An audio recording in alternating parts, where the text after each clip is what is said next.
She was describing my 22 years of keeping this company alive as a personality flaw. She used the phrase legacy-based management style, the way someone says outdated appliance.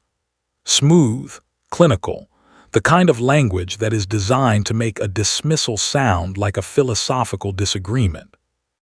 Jordan Hale, 28 years old, 8 months into the CEO role at Beacon Ridge Freight, was sitting behind a desk made from reclaimed timber imported from somewhere that had never seen the inside of a warehouse. And she was explaining to me why my method of running the largest freight operation in the Central States was no longer compatible with the company's evolutionary trajectory. I looked at her across that reclaimed timber and asked the question directly. "You are terminating me because my management style is legacy-based." Jordan nodded with the composed confidence of someone who has practiced the moment. "That is right, Raymond," she said. "The company needs leadership that reflects our future direction rather than our operational history." She said operational history, the way people say outdated furniture. I sat with that for 3 seconds, 3 deliberate seconds. Because I wanted to feel the exact weight of what she had just said before I responded to it. 22 years, 395 warehouses across 12 states, 720 industrial trucks, a $48 million revolving credit line that banks renewed every year without a formal review because the collateral was always clean and the authentication was always precise. All of it breathing through one system, my system. More accurately, through one authentication protocol tied to my credentials, my hardware token, my biometric access, and 22 years of procedural knowledge that no onboarding document had ever fully captured because no onboarding document had ever been written that could. Jordan did not know any of that, or she had been told by someone who did not know either, which was increasingly the category that surrounded her. I reached into my jacket. I removed my security badge. The one with level 9 operational clearance, 2 levels above Jordan's own access card, though she had never been told that detail. I placed it on the reclaimed timber desk with a sound that was quieter than I expected. Then I looked at her. Every day at 1:30, the central inventory system runs a synchronization protocol, I said. That protocol requires my authentication, my fingerprint, my token. The command sequence I built and have been maintaining since before you were in high school. Jordan's expression was patient. The expression of a young executive who has been briefed by a tech team and believes briefings are equivalent to understanding. If that authentication does not run today, I continued, the system will not wait for an explanation. It will assume a security breach. It will freeze every shipping manifest, disconnect every lender data feed, lock every dispatch queue, and issue recall orders to every truck currently on a highway. Jordan opened her mouth. I did not stop. That is 720 trucks, 395 warehouses, and a $48 million credit line that depends on verified inventory collateral every single hour. I stood up. You have 15 minutes before the 1:30 sync goes down. I picked up my phone and placed it in my pocket. I would suggest you call your lenders. I paused at the door. Good luck. Jordan's smile remained intact for almost 4 full seconds after I said that. Then it began to do something complicated, because there is a specific moment when a person who has spent weeks preparing to fire someone realizes the preparation did not account for what comes after. Jordan Hale was inside that moment, and she did not yet understand how deep it went. The 15 minutes would answer everything, and everything I already knew was going to be very expensive.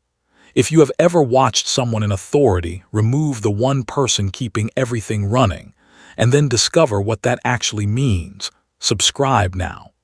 Because what happened at 1:31 that afternoon did not just strand 700 trucks on highways across 12 states. It introduced a 28-year-old CEO to the single most important lesson she would ever receive about the difference between running a company on paper and running one in practice. My name is Raymond Cross. I am 51 years old, and I have spent 22 years doing the kind of work that looks invisible until the day it is no longer being done. I want to be clear about something before I tell this story fully. I did not walk out of Jordan Hale's office with a plan for revenge. I walked out with the knowledge of a man who had spent 2 decades understanding exactly how a complex system fails when the wrong element is removed. What happened next was not something I engineered that afternoon. It was something I had been quietly prepared for since the first day I understood what my work actually held together. I grew up in a family that worked with its hands. My father spent 30 years managing a distribution depot outside Columbus. He did not romanticize the work. He described it accurately. Hard hours, physical toll, low visibility, and a particular satisfaction that came only from things running correctly when they were supposed to. He said once that nobody notices the man who prevents the flood. They only remember the man who cleans up after one. I studied industrial logistics at a state university and graduated into an industry that was not looking for polished presenters. It was looking for people who could be trusted with the operational reality of moving physical goods across large distances without losing, breaking, or misrouting them. I spent the first 6 years of my career inside companies learning the floor before I learned the office. Dock layouts, scanner behavior, forklift traffic patterns. The specific way a winter storm in Nebraska affected highway timing 4 states away. The difference between a system alert that required immediate intervention and one that could wait until the shift change. Most of that knowledge did not exist in any manual. It existed in the people who had been present long enough to observe patterns repeat. I joined Beacon Ridge Freight when it was still the kind of company that ran on handshakes and reputation, rather than brand positioning and digital transformation roadmaps. The man who hired me was Douglas Hale, Jordan's grandfather. Douglas had built the company from a 4-truck regional carrier in the 1970s into a multi-state freight operation with serious industrial contracts and a reputation for reliability that was worth more in the sector than most marketing budgets. He hired me because he had watched me spend 3 hours on a loading dock identifying why a scanning anomaly was producing false inventory counts that nobody else could trace. He did not ask me about strategy. He asked me whether I could stay calm when things were breaking. I told him I had been doing nothing else for 6 years. He handed me a coffee and showed me where I was sitting on Monday. For the first decade at Beacon Ridge, I rebuilt the operational infrastructure from the inside. Not dramatically, not with announcements, simply with the discipline of someone who understood that large complex systems fail gradually through accumulated small neglect, and that the only way to prevent failure was to treat every small thing as though it connected to something larger because it did. The inventory system I was functional in the way that an elderly car is functional. It ran. But it was running on workarounds that had been layered on top of workarounds for so many years that the original architecture was no longer fully visible. I spent 18 months rebuilding the synchronization architecture. Not replacing the system, which would have cost more than the company could afford, and created more disruption than anyone could manage, but restructuring the way different components communicated with each other so that reliability was no longer dependent on human intervention at every critical junction. The authentication protocol was part of that rebuild. A daily synchronization event that verified inventory states across all facilities, cleaned incoming scanner data before it reached the main server, updated the lender collateral feeds, and confirmed dispatch queue validity for every active route. I designed it to require personal authentication because I had watched too many systems get compromised by generic credentials that were shared, forgotten, guessed, or simply ignored. Personal authentication meant accountability. It meant the protocol would only run when someone who understood what they were confirming was present to confirm it. It also meant, as a secondary consequence that I thought about but never advertised, that the protocol could not run in my absence. Not as a threat, as a structural reality. Complex systems are only as reliable as the human knowledge maintaining them. I was the human knowledge. If I was not present, the protocol could not run, and without the protocol, the system defaulted to its intrusion response, which was designed to be aggressive because the data it protected was worth protecting aggressively. Douglas Hale understood this. He understood it the way founders understand operational dependencies they built with their own hands. He never treated it as a vulnerability. He treated it as exactly what it was, a reason to maintain the relationship with the person holding the key. Then Douglas retired. His son Martin took over briefly and maintained the same operational philosophy. Then Martin stepped back for health reasons, and the board, after several months of deliberation, brought in Jordan. I want to be fair to Jordan. She was not stupid. She was educated, articulate, and genuinely convinced that the company needed to modernize. She had ideas about technology platforms, data visualization, real-time analytics dashboards, and something she called agile freight coordination that I spent 3 meetings trying to understand before concluding that it meant assigning route decisions to an algorithm that had never sat in traffic outside Wichita at 4:00 on a Friday. The problem was not her ambition. The problem was that her ambition operated entirely at the surface of things. She could talk fluently about what the company was doing without understanding what was keeping it capable of doing anything. She looked at the operational infrastructure and saw legacy. She did not see the 22 years of accumulated decisions embedded in it. She did not see the hand-built authentication chain. She did not see the command scripts buried in directory structures that nobody had touched in a decade because nobody needed to touch them because they were running correctly. She saw old code, old processes, old people, and the word old translated automatically in her thinking to the word problem. The first signal came when she replaced the operations briefing format. We had been running a 15-minute daily briefing at 8:00 a.m. covering active route anomalies, warehouse alert summaries, and any weather or traffic conditions likely to affect the day. Jordan replaced it with a standing circle meeting, literally standing in a circle with a designated object you held when it was your turn to speak. The object was a polished river stone she had found in a gift shop in Santa Fe.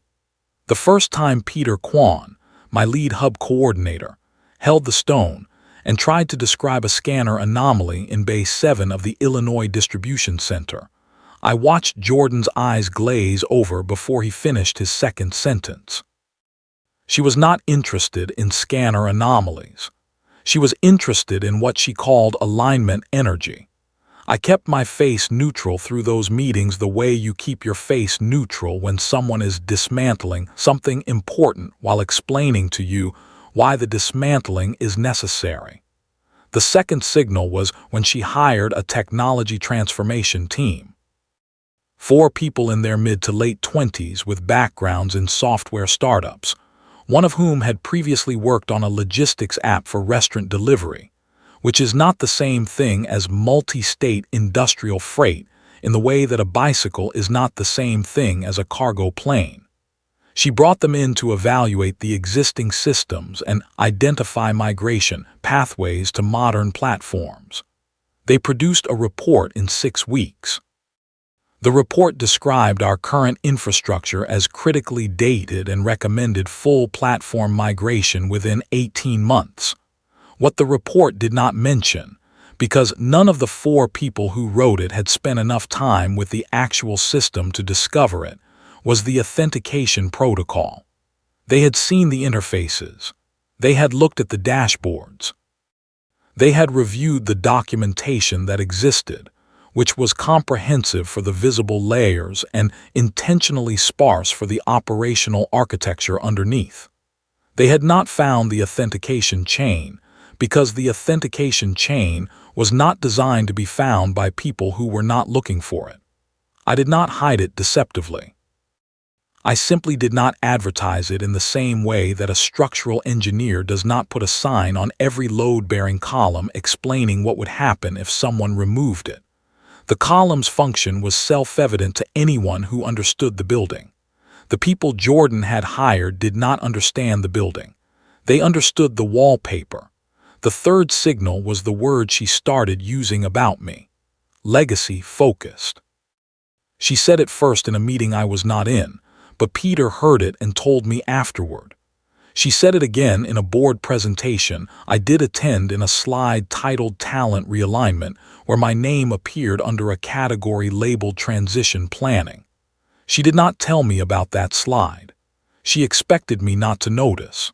I noticed. I did not say anything because I was still deciding whether to give her the benefit of the doubt. Operations managers with 22 years of experience have a particular relationship with patience. You develop it because complex systems require it. You cannot force a freight network to move faster than physics allows. You cannot will a highway delay away. You learn to read the situation fully before you respond because the response has to fit the actual problem rather than the emotional version of it. So, I waited. I documented. I kept running the authentication protocol every day at 1:30. I kept the warehouses coordinated. I kept the trucks routing correctly. I kept the lender feeds clean. And I waited to see whether Jordan Hall would eventually understand what she was sitting on, or whether she would keep mistaking the stability around her for an argument in favor of the changes she wanted to make. The day she called me into her office, I already knew what the meeting was. The assistant's message said Leadership Alignment Discussion. I had heard that phrase enough times in corporate settings to know it translated to something less polite. I wore my regular clothes, work trousers, a plain collared shirt, the kind of boots I had been wearing since my first day in a warehouse. I sat down across from Jordan, and she walked me through a document with colorful graphics and directional arrows, and a section titled Future State Operations Leadership. My name was not in it. A title called Chief Operations Innovation Officer was in it. The title belonged to someone I had not met. Jordan explained the restructure in language that had clearly been prepared and possibly practiced. She said the company was entering an accelerated transformation phase. She said the new direction required leadership that could bridge legacy operations with emerging platform capabilities. She said my management style, while valuable in the company's earlier stage, was not aligned with the collaborative agility that transformation required. Then she said the phrase that I had already decided would be the final one.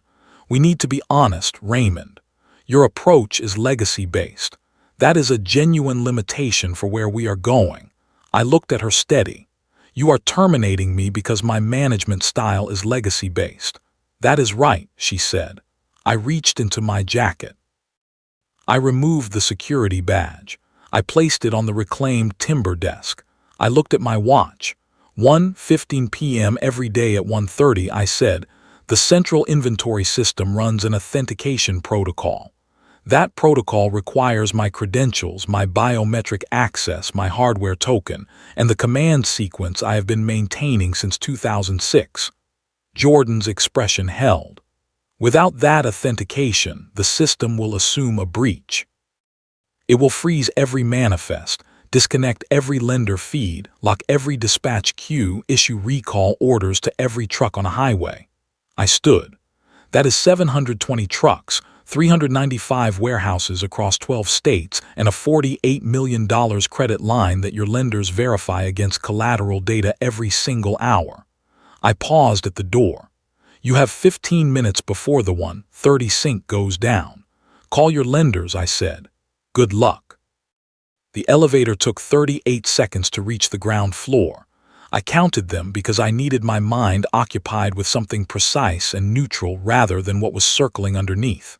Dale Richter at the security desk looked up from his monitor when I reached the lobby. He had worked that desk for 11 years. He knew my routine well enough to know that leaving at 1:16 on a Wednesday was not part of it. I placed the company card on the counter. Permanent realignment, I told him. He looked at the card, then at me. They finally did it, he said quietly. This place doesn't run without you, Mr. Cross.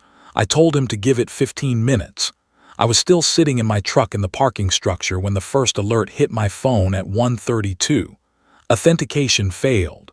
Warehouse 204, Warehouse 205, Warehouse 207, then more, then faster.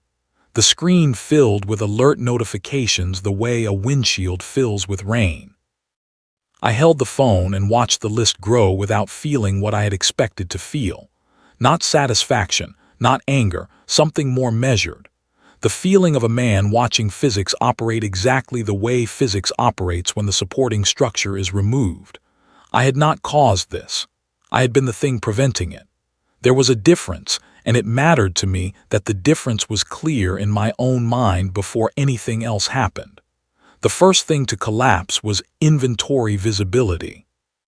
The authentication did not just open the synchronization. It triggered the data cleaning scripts I had written years ago to scrub incoming scanner feeds before they reached the main server. Without the cleaning scripts, the scanner data went directly into the system. Raw scanner data is dirty, double reads, corrupted timestamps, misidentified pallets, items appearing in two locations simultaneously, items not appearing at all. The inventory system was designed to quarantine unverified data rather than process it. So, it quarantined everything. 395 warehouses, 720 active truck routes, and tens of thousands of inventory records simultaneously entered a state the system classified as unverifiable. To the lender algorithm pinging the collateral database every hour, unverifiable meant the same thing as non-existent. And non-existent collateral meant the credit covenant had been violated. The $48 million revolving line began the automatic freeze process at 2:04 p.m. No phone call. No meeting. No warning. The algorithm closed the door because that was what algorithms did when the conditions they required were no longer being met. On the 32nd floor of Beacon Ridge Freight, the dashboard Jordan had installed and was proud of, the real-time operations display she used for board presentations and investor updates, went from the calm green of a company running normally to a cascade of warnings that I did not need to see to visualize accurately. I had built the dashboard. I knew exactly what each warning looked like. I knew which sounds it made. I knew that the first sound was a soft, alert tone. And that by the third escalation, it was the kind of alarm that made people in adjacent offices look up. The dispatch system activated its own logic at 2:17. The rule was simple, and I had written it. If inventory shows 0, presume empty trucks. If trucks are presumed empty, standing orders require return to base. The system did not know the trucks were full. It did not know that truck 441 was 40 minutes from a hospital distribution center in Indianapolis with time-sensitive medical equipment. It did not know that truck 607 was already on site at a construction project in Denver waiting to unload structural steel. It did not know that truck 289 was carrying refrigerated pharmaceutical components that had a 6-hour viability window. It saw 0 inventory and issued recall. 720 trucks began receiving instructions to return to their nearest hub. Some drivers followed immediately. Some called dispatch. Some called their union representatives. And some, the experienced ones who had been on this route long enough to know something had gone seriously wrong at the corporate level, simply pulled over and waited. I drove west because there was only one person who would understand what had happened without needing the corporate translation. Wallace Hale, Jordan's grandfather, the man who had built Beacon Ridge Freight from 3 trucks, a rented dock, and a handshake reputation that survived 2 recessions. Wallace was 78 years old. He had retired 3 years earlier, left the board a single handwritten note, and moved to his property outside of Moline, Illinois, on the eastern bank of the Mississippi River. The note he had left the board was short enough that I had memorized it the day Peter told me about it. Operations is the spine of this company. Raymond Cross is operations. Keep your distance from what works. The board had honored that instruction for 14 months. Then Jordan arrived with her transformation roadmap, and the instruction became an obstacle rather than a directive. Wallace's place was a farmhouse on 40 acres, not a showpiece. A working property with a machine shop in the back that he still used. He was in the yard splitting oak when I pulled up, moving with a measured deliberateness of a man who has learned to work at the speed that does not wear out his joints. He looked at me, then he looked at the truck, then he looked at the time on his watch. "You should be doing the 130 sync," he said. I leaned on the truck door. I got realigned. Apparently, my management style was legacy-based. Wallace set the splitting maul against the stump very carefully, the way someone sets down a heavy tool when they need their hands free to deal with something more serious. He was quiet for several seconds. When he spoke, his voice had the quality of ground that has frozen solid. "She did it on a Wednesday," he said, "right before the sync." I confirmed. Wallace turned and walked toward the house without another word. I followed. He went to the kitchen, opened a cabinet, brought out a bottle of rye whiskey, and poured 2 glasses without asking. We sat at his kitchen table, and I gave him the short version. The lender covenant was already tripped. Recall orders had gone to 720 trucks. The operations chat was exploding, and Jordan was about to discover that the technology team she had hired to replace 22 years of institutional knowledge had never been told the authentication chain existed. Wallace listened without interrupting. When I finished, he drank once and looked at the window. Then he said something I had not expected. He said in 2009, he had driven 8 hours on a Sunday in February because the backup generator at the Kansas City facility had failed, and the only person who knew the manual restart sequence was him. He missed his granddaughter's school play. He said Jordan was 8 years old and had been practicing her part for 6 weeks. He said she had forgiven him eventually. He said he was not sure he had entirely forgiven himself. But he said there was a reason he had always known that the people who stayed when nobody else wanted to stay were the ones who actually held the company together. Then he reached across the table for the old flip phone he kept plugged in beside the microwave, his personal board contact line. He did not use his smartphone for this. Some conversations require the weight of the right tool. He dialed Richard Caldwell, the board chairman. The call connected on the second ring. Wallace's voice did not get louder, it got slower, the way a river gets heavier before a flood. "Richard," he said, "stop what you are doing. My granddaughter just removed the authentication from a system that 395 warehouses depend on and handed the responsibility to nobody. I am sitting with Raymond Cross right now. He is the only person on this planet capable of restoring that network tonight." A pause. "I know she is family. That is why I am calling instead of my attorney." Another pause longer. "You have until I finish my glass to tell me you are ready to fix this." Wallace looked at me as the voice on the other end began talking faster. I took a drink. 30 minutes later, the emergency board conference line opened. Richard Caldwell came on sounding like a man who had spent the afternoon inside a room where the ceiling was lowering steadily. He said the situation was critical. The lender had triggered a formal covenant review, field managers from 9 states were calling in, and the technology team was telling him the system was not responding to any of the override approaches they had tried. I said, "That sounds difficult." He said he needed my authentication token and credential access immediately. I reminded him that my employment with Beacon Ridge Freight had been terminated approximately 3 hours earlier. He said the board needed me back. I told him that was a different conversation from the one they had initiated this afternoon, and that different conversations required different terms. Wallace was watching me with the expression of a man who taught himself patience on a factory floor and recognized it being used correctly. I gave Richard my first condition. I would not return as operations director. I would return as executive vice president of operations, reporting directly to the full board, not to the CEO. My compensation would move from $94,000 annually to $282,000, paid quarterly, with the first quarter wire transferred before I set foot in the building. Richard started to object. I told him the lender's hourly algorithm was not interested in his objection, and neither was the dispatch system, currently sending 700 trucks toward the wrong locations. He agreed.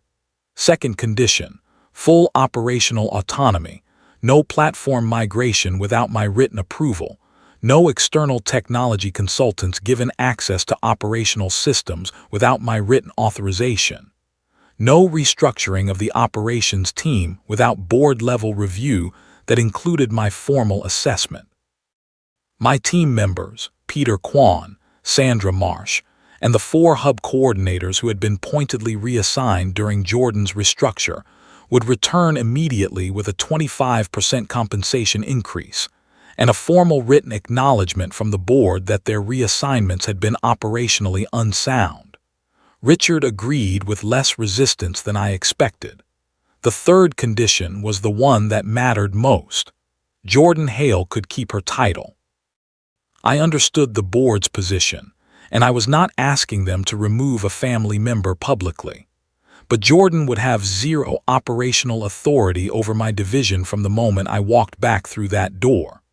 No directives to my team, no access to the authentication systems, no involvement in routing decisions, warehouse protocol, lender communications, or any matter that touched physical freight operations. She could handle investor relations, brand strategy, partnership development, and whatever else could be accomplished from behind a reclaimed timber desk without affecting whether trucks arrived on time. Operations would be completely separate. Richard said carefully that Jordan was family and the situation was delicate. Wallace leaned toward the phone from across the table. "Richard," he said, "I built that company, every brick of it. I am telling you that my granddaughter fired the only person who knows how to keep it breathing.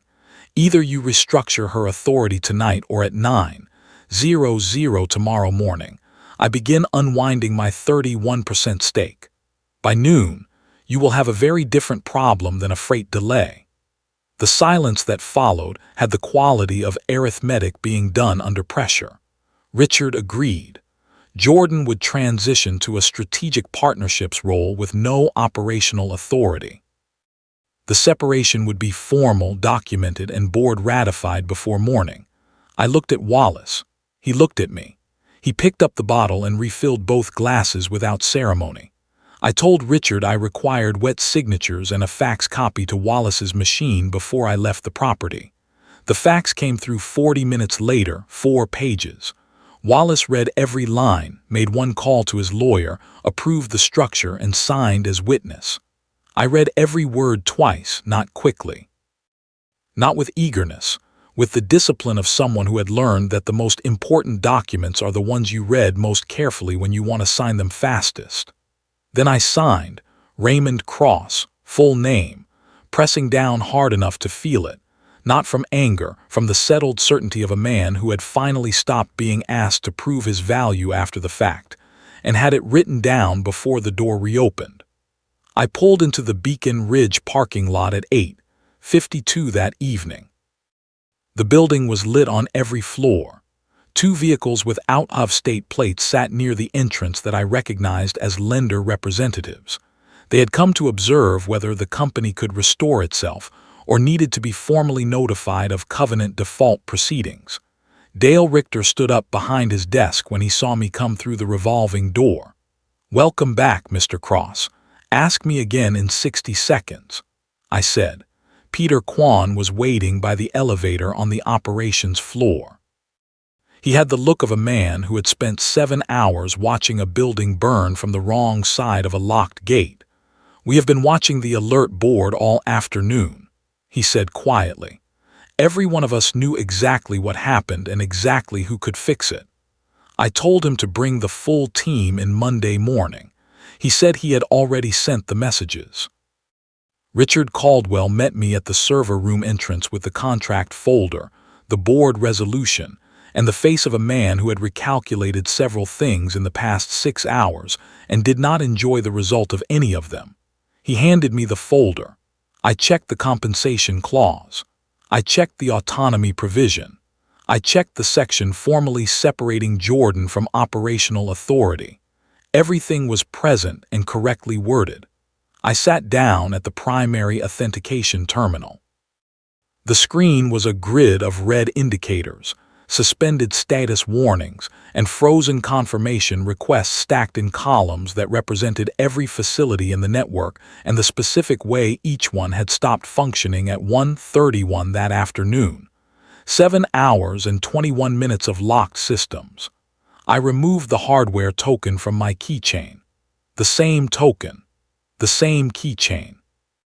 The one Jordan's technology team had apparently never known existed, because if they had known, someone would have mentioned it in one of the 17 meetings I had attended while they presented their platform migration recommendations.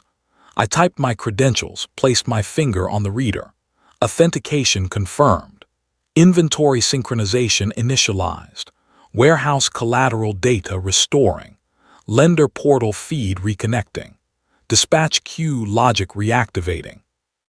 The red indicators began clearing column by column, the way a storm clears after it has finished saying what it came to say. 47 seconds after I authenticated, the dashboard was green. 395 warehouses across 12 states, clean inventory, verified collateral, active routing. The room exhaled. Not dramatically, just the collective physical release of people who had been holding tension in their shoulders for most of the day and felt it leave all at once. Phones began ringing at every desk, hub coordinators calling in, drivers confirming new route guidance, dispatchers reconnecting with contractors who had been waiting in parking lots for hours. It sounded like a company remembering how to breathe. I removed the hardware token and clipped it back to my keychain. I stood. I told Richard that trucks would have updated routing within 90 seconds. Lender portal would show full collateral restoration within 40 minutes. The full operations team would be back Monday at 7:00.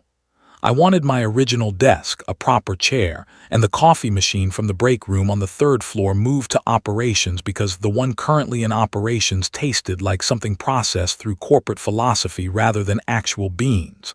I looked at Richard. "The circle meeting format is also finished," I said. "As of Monday, we are back to an 8:00 briefing, standing desks, real chairs, no river stones." Richard nodded with the speed of a man who no longer had the standing to negotiate furniture. I picked up my bag and walked to the elevator. Richard called after me and asked where I was going. I said I had been thinking about a steak dinner since approximately 1:17 this afternoon, and I intended to make that happen before the evening ended. The doors closed. Somewhere on an upper floor, Jordan Hale was sitting in her transparency pod with its essential oil smell and its reclaimed timber desk, learning the most expensive lesson of her professional life. Some things cannot be replaced by a platform migration. Some systems do not run on transformation roadmaps, collaborative agility frameworks, or circle meetings with river stones. Some systems run on 22 years of a man showing up at 1:30 every single day and knowing exactly what to do when he got there. I had tried to tell her that, not with bitterness, with the simple honesty of someone reading the manual for something she was about to dismantle. She had called it legacy-based and decided that was a synonym for expendable. The $48 million credit line, the 720 trucks, and the 395 warehouses had spent 7 hours teaching her what the word actually meant. There is a particular kind of professional respect that only comes from consequence, not from presentations, not from performance reviews, from the morning after the wrong decision. When the dashboards are still warm from the previous day, and everyone in the building understands clearly and permanently what the company was, and was not capable of doing without the person they had decided they no longer needed. Jordan Hale would be a different executive after that Wednesday, not because I had humiliated her, but because the company had shown her in language too expensive to misread that operations is not a legacy function. It is the reason everything else gets to exist. I drove home through the October evening, windows down, the cold air that smelled like river water and cut grass. My phone showed 42 missed calls from the afternoon. I put it face down on the passenger seat and turned the radio up. There would be more calls tomorrow. There would be more work, more decisions, more 1:30 synchronization protocols, more alert strings at midnight, and pre-dawn calls from warehouses where something small had gone quietly wrong. That was the job. I had always understood what the job was. What had changed was that now the people above me understood it too. And for the first time in 22 years, that understanding was written in a contract rather than assumed in good faith. If you have ever been the person quietly holding the weight of something while the people above you plan how to reduce their overhead, remember this. Your value is not diminished by the fact that it goes unannounced, but you have the right to ensure it does not go unpaid. The most important documentation is not the operational manual. It is the contract that says your name and your terms, and your worth in language specific enough that no one can erase it with a phrase like legacy-based management style. Know your leverage. Document what you hold.